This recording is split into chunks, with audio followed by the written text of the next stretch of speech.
Hojii argachuuf CV ergachuu moo nama beekuutu filatama? Namoonni hedduun of gargaaruuf CV qixeessuun dhaabbileetti ergu. CV erguun yeroo dheeraaf iyyannoo hojii keessatti dhagaa bu'uuraa ture. Garuu akkuma gabaan hojii guddachaa dhufeen ammallee kaadhimamtoota namoota hedduu keessaa adda ba'uu barbaadaniif filannoo hundarra murteessaadha. Daldaltuu Aliseen Giriif eenyu akka dhaabbata isheef mijatu adda baasuuf maloonni fooyyoon akka jiran himti. Namoota qacaruuf CV akka karaa ijootti fayyadameen beeku jechuun dubbatti.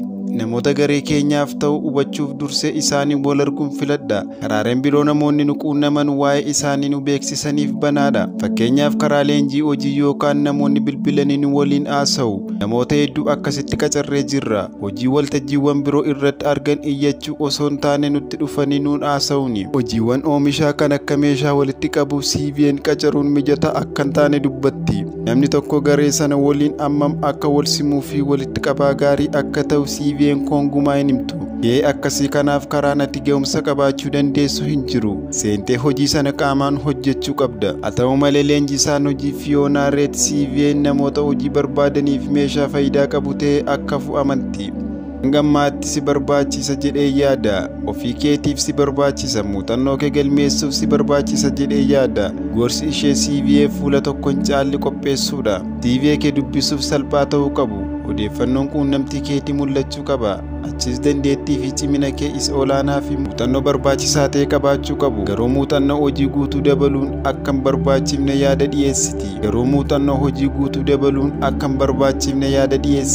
Gara waggaa 15 caalaa duubatti hin deebiinaa jetti. Walitti dhufeenya dhuunfaa uumuun murteessaadha. Namootaan wal beekuunis hojii barbaachaaf gaariidha. Gabaa har'aa keessatti maloonni durii hojii barbaadan kana booda mijachuu dhiisuu danda'u. Isaan keessaa tokko CV karoora yookaan qajeelfama addaa tokko malee dhaabbileetti erguun mala Fiyoonaan gorsitu miti. Hojii barbaacha irratti tooftaa qabaachuun akka barbaaddu beekuun akkasumas gatii akkamii dabaluu akka dandeessu beekuun dhuguma barbaachisa. Dhaabbaticha irraa nama tokko beekuun gaariidha. Ammallee hunduu waa'ee walitti dhufeenya dhuunfaati.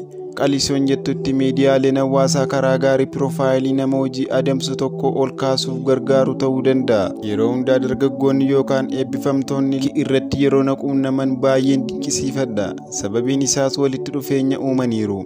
Kanaaf CV yookaan quunnamtii kamiyyuu yoo isaan irraa argadde waan nuti hojjennu akkasumas dhaabbaticha qorachuuf carraaqqii godhaniiru jedhee yaada. Itti dabaluudhaanis iyyannoo kamiinuu hojjechiistonni ilaalcha bal'aa nama dhuunfaaf qabaachuun ni gargaara jetti. Kunis bu'aa barnoota qofaa irratti murtaa'uu akka hin dandeenye dubbatti.